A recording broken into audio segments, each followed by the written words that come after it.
تمام شائقین خطاطی مسلم کیلی گرافک چینل کی وساطت سے اردو، عربی، انگلش خطاطی سیکھ سکتے ہیں۔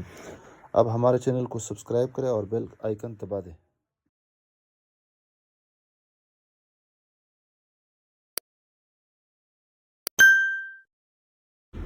بسم اللہ الرحمن الرحیم۔ السلام علیکم ورحمۃ اللہ وبرکاتہ۔ مسلم کیلی گرافک چینل کی طرف سے آپ سب احباب کو خوش آمدید۔ اردو خط نستعلیق لاہوری طرز تختی نمبر 2 مرکبات کے ذیل میں آج ہماری 8ویں ویڈیو ہے جو با اور سواد پر مشتمل ہے۔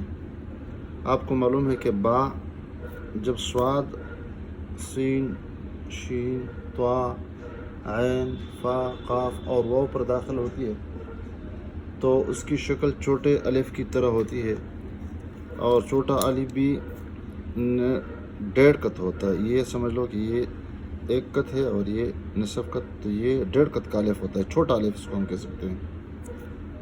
اور یہ اس کے ساتھ اگر ملایا جائے تو پھر یہ سمجھ لو کہ یہ بھی با کا حصہ ہے۔ تو با بھی شکل تبدیل کر دیتی ہے، لیکن سواد جب آخر میں ہوتا ہے تو اس کی شکل تبدیل نہیں ہوتی ہے۔ تو اس کی لوکیشن ہم آپ کو بتاتے رہتے ہیں کہ یہ تقریباً وہی ترتیب ہے، سطر اول، سطر ثانی، نشست اور یہ کرسی کی جو لکیر ہوتی ہے۔ تو یہ 1 قط اس کا ہم اوپر سے نیچے 1 قط رکھ دیتے ہیں، سطر اول سے نیچے 1 قط کے فاصلے پر ہم یہاں سے با کا آغاز کر دیتے ہیں، اور پھر یہ با 1.5 قط کے بعد یہاں پر گھوم جاتی ہے، اور یہ جو سطر ثانی ہے اس سے تقریباً 1.25 قط نیچے اس کو 2 قط کے یا 2.5 قط کے فاصلے پر یہاں پر اس کا اختتام کرتے ہیں، تو یہاں پر اس کا ساتھ دے دیتی ہے۔ یہاں سے تقریباً 1.25 قط کے فاصلے پر یہ سہارا قسم کا ہم بنا دیتے ہیں تاکہ آگے پیچھے نہ ہو جائے۔ تو سواد اور با کے درمیان کا جو فاصلہ ہے وہ بھی نصف قط ہے، اور یہاں پر اگر اس کی پیمائش کر لیں یہاں پہ تو یہ بھی 1 قط ہے۔ اور اندر سے سواد کے متعلق ہم بتاتے رہتے ہیں کہ سواد کے اندر کدو کا جو تخم ہوتا ہے اس کی مانند ایک شکل ہونی چاہیے۔ تو اس کی جو لمبائی ہوگی وہ 1.5 قط ہوگی، اور اگر چوڑائی ہم دیکھیں تو چوڑائی تقریباً 1.25 قط یہ اس کی چوڑائی بن جائے گی۔ اور غنہ اسی طرح جس طرح ہم پہلے غنہ بناتے تھے اس طرح اس کا غنہ ہم بنا دیں گے۔ تو سب سے پہلے یہ کرتے ہیں کہ سطر اول سے تقریباً 1 قط کے فاصلے پر ہم چھوڑ دیتے ہیں، بلکہ یہ کرتے ہیں کہ نیچے سے ہم اس کی پیمائش کرتے ہیں بس 2 قط۔ تو یہاں سے پھر قلم کو تھوڑا سا ترچھا رکھ دیتے ہیں، اور جو ہی 1.5 قط کا فاصلہ بھی ہم پر چھوڑ دیں گے تو قلم کو باہر سے تھوڑا سا موو کر دیں گے، تھوڑا سا اس کو حرکت دے دیں گے، تو یہ جو حصہ ہے یہ کٹا ہوا حصہ یہ نمایاں ہونا چاہیے۔ اس کے بعد یہاں سے ہم پیمائش کر دیں گے، تو یہاں سے یہ با لمبائی میں اور گولائی میں اس طرح نیچے آ جائے گی، لیکن آخر میں آ جائے گی، اس طرح گولائی میں لے کے آئیں گے۔ تو ہماری جو بات تھی وہ مکمل ہو گئی ہے۔ یہاں سے اس کی پیمائش اگر کر لے یہاں سے، تو یہاں سے تقریباً کچھ کم قط کے فاصلے پر یہ با مکمل ہو جائے گی۔ اب دوسرا مرحلہ جو ہے، اس کے اوپر یا اس کے ساتھ ہم نے سواد بنانا ہے، تو اوپر سے ہم اس طرح پیمائش کر لیں گے 2 قط اور 2.5 قط، اور اس کی سیدھ میں اگرچہ سواد یہاں سے شروع ہوتا ہے لیکن آغاز یعنی یہ والا جو حصہ ہے اتنا زیادہ بھی نہیں کرنا ہے، بلکہ معمولی سے تھوڑا سا اندر سے باہر کی طرف ایک ہاکی کی جو شکل ہوتی ہے، ہاکی جو سٹک، اس طرح حرکت دے دیتے ہیں۔ تو اس میں ہم یہ ہے کہ سانس لے لیتے ہیں، اور ایک طریقہ ہے سواد کو بنانے کا۔ اور یہاں سے جب ہم نے شروع کر دیا تو ہم اس کو 1 قط کے فاصلے پر اوپر اور 1 قط اندر کے فاصلے پر یہاں ہم اس کو لے کے آئیں گے۔ جب یہ ہم لے کے آئیں گے تو پھر تھوڑا سا اس کو ہم معمولی سے حرکت دے دیں گے۔ اب جو بنیادی بات میں بتانے لگا وہ یہ ہے کہ یہ گول نہیں بنانا چاہیے، یہ اندرونی جو لکیر ہے، اندرونی جو حصہ ہے سواد کا، یہ تھوڑا سا سیدھا ہے، تھوڑا سا معمولی سا۔ اب اس کے اوپر یہاں پر ہم ایک لکیر لگا دیں گے اس کی سیدھ میں، اور یہاں سے یہ بنا دیں گے تو باہر سے محراب نما شکل بنا دیں گے، اور آہستہ آہستہ یہ بھی اس کے ساتھ ملا دیں گے، تو یہ محراب نما شکل یہاں سے ہم نے مکمل کر لی۔ تو اندر کی جو لکیر ہے وہ گول نہیں ہے بلکہ تھوڑی سی اس طرح سیدھا ہے، یہ لکیر تھوڑی سی سیدھی ہے اور باہر سے محراب نما شکل ہے، اور وہ بھی تقریباً چوتھائی قد کے برابر ہے۔ اس طرح جب یہ حصہ ہم نے بنا دیا تو سمجھ لو کہ ہم نے پورا کام کر دیا۔ اب اس کے ساتھ یہاں پہ نیچے آ جائیں گے، اس کے ساتھ قلم کو سیدھا نہیں بلکہ تھوڑا سا اور ترچھا رکھیں گے اور نیچے آ جائیں گے۔ اب جب یہاں پہ آ گئے تو ہم نے چوتھا مرحلہ بھی مکمل کر دیا، اور آہستہ آہستہ اس کے ساتھ یہ متصل کر دیں گے۔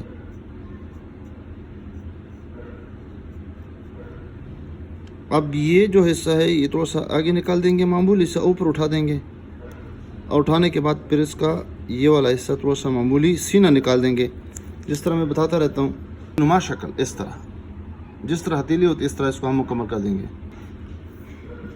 اور یہ آہستہ آہستہ پھر ہم یہ لکیر گول بھی نہیں ہے اور بالکل سیدھی بھی نہیں، معمولی سا اس میں تھوڑا سا خم ہے، اس کو ہم تھوڑا سا یہاں پہ لے کے آئیں گے نشست کی لکیر تک۔ البتہ یہ باہر والی جو لکیر ہے یہ تھوڑی سی اس کی سیدھ میں لے کے آئیں گے، اور تھوڑی سی اس میں زیادہ گولائی ہوگی اس لکیر کی بنسبت۔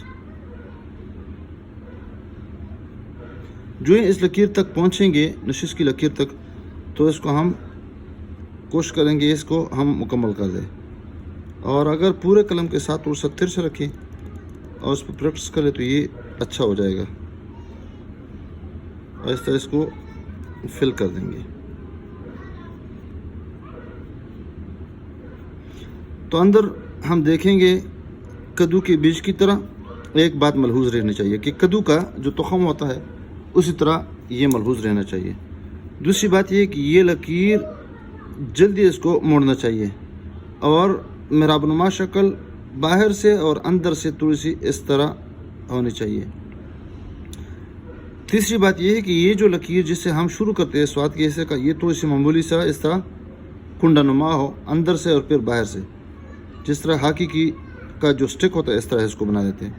پھر جب پیک پہ پہنچ جاتے ہیں تو پھر ہم اس کو موڑ دیتے ہیں اور اندر والی لکیر بنا دیتے ہیں، اس کے بعد ہم محراب نما والی لکیر بنا دیتے ہیں، اس کے بعد جا کے اس کو ہم لے کے جاتے ہیں، اور یہ نیچے نہیں لے کے جاتے بلکہ یہاں پر تھوڑا سا معمولی سے خم دے دیتے ہیں اور یہ سٹینڈ بنا دیتے ہیں۔ تو ایک ملحوظ یہ والا تخم، پھر یہ دوسری لکیر، یہ محراب نما لکیر، اور یہ چوتھی، اور اس کے بعد یہ پانچویں۔ اور چھٹی بات یہ ہے کہ یہ والا یہ جو ہتھیلی نما حصہ ہے اس کو بھی ملحوظ رہنا چاہیے، اور یہ اس کے پوائنٹس ہے، اس پہ لفظ کا حسن ہوتا ہے، اور اگر یہ اس کے ساتھ شمار کیا جائے تو یہ بھی اکثر ہمارے جو ساتھی ہوتے ہیں اس کو یہ سیدھا بنا دیتے، یہ با اس طرح بنا دیتے، سیدھی نہیں ہے بلکہ یہ تھوڑی سی گول ہے۔ شروع سے جب یہ بنا دیا الف تو اس کے بعد یہ گولائی کی شکل میں نیچے لے کے آتے ہیں۔ یہ جو لکیر ہے سطر ثانی، اس سے نیچے تقریباً پونا قط نیچے لے کے آتے ہیں، اور آخری مرحلہ اس کے غننے کا ہے، اور یہ آسان ہے جس طرح ہم بتاتے رہتے ہیں، سوا قط اور اس طرح یہ پونا قط۔ یہ آہستہ آہستہ اس کے ساتھ ملاتے جائیں گے اور یہاں سے ملانے کی کوشش کر دیں گے۔ جب یہاں پہ پہنچیں گے تو یہاں پر اس کو اوپر لے کے جائیں گے، یہاں پر تھوڑا سا کھول دیں گے اور اپنے لیے تھوڑے سے معمولی سے نشانات بنا دیتے ہیں کہ تاکہ اس پہ ہم آسانی سے چل سکیں۔ تو اگر باہر سے اس کی پیمائش کر لے تو یہ یہاں سے تقریباً سوا قط، اور اگر نیچے سے اس کی پیمائش کر لے تو 2 قط ہوا میں اور 1 قط پہ یہ لگے گا اس کا حصہ اور اس کا پیندہ، اور پھر کچھ کم قط کے فاصلے پر اس کا آخری حصہ ہوا میں ہو جائے گا۔ تو آہستہ آہستہ ہم اس کو نیچے لے کے آئیں گے۔ یہ سمجھ لیں کہ یہاں پر ہم نے اس کا پیندہ لگا دیا۔ اب پیندہ جب لگا دیا تو پیندہ اسی پورے قط پہ لگے گا، اور اس کے بعد جب لگے گا اس کے بعد یہ اٹھنا شروع ہو جائے گا۔ اور جو ہی 1.5 خط اوپر چلا جائے گا تو اس کے بعد ہم اس کو تھوڑا سا کھول دیں گے. کھولنے کے بعد یہاں پر دوبارہ اس کو اسی لکیر تک لے کے آئیں گے, اور جب یہاں پہ پہنچے تو اس کے بعد ہم ادھر بھی کوشش کریں گے اور تھوڑا سا اس کو سیدھا بھی بنا دیں گے, تو یہ 1 خط نیچے آ جائے گا اس سے.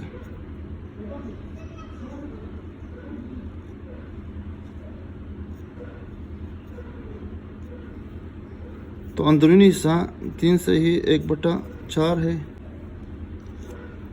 اور یہ جو گہرائی ہے 1.25 خط ہے. یہ ویسی معلوم ہے 1, 2 اور 2.5 خط, اور اس میں یہ انڈا بن جائے گا, غنہ بن جائے گا. یہ نصف خط 1/2 اور یہ پورا خط اور یہ 2.5 خط.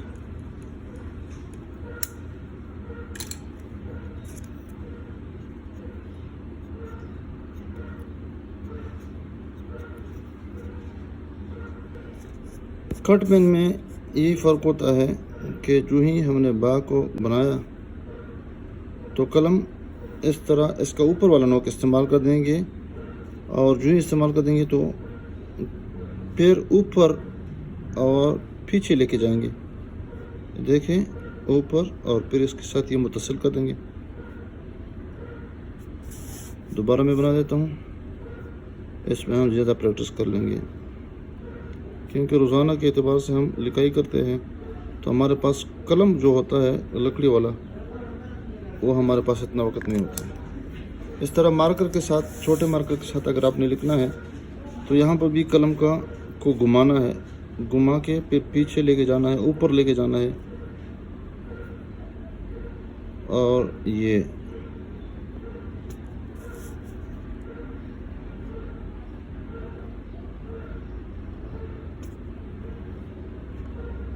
ڈھیلا چھوڑنا ہے.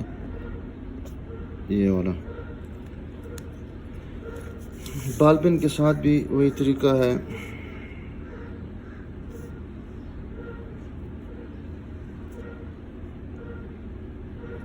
یعنی ایک لفظ کے کئی حصے ہوتے ہیں, نمبر وار, ترتیب وار اور آہستہ سے ایک ایک حصہ بنانا ہے. یہ نہیں کہ بس ایک ہی شاٹ کے ساتھ اور ایک ہی اسٹروک کے ساتھ لکھیں, بالخصوص قلم کے ساتھ. اگر ایک ہی اسٹروک کے ساتھ لکھیں گے تو سب کچھ گڑبڑ ہو جائے گا اور خلط ملط ہو جائے گا. ویڈیو دیکھنے کا شکریہ. آپ اس ویڈیو کو آگے شیئر کیجیے گا صاحب کی نیت سے. السلام علیکم ورحمۃ اللہ وبرکاتہ.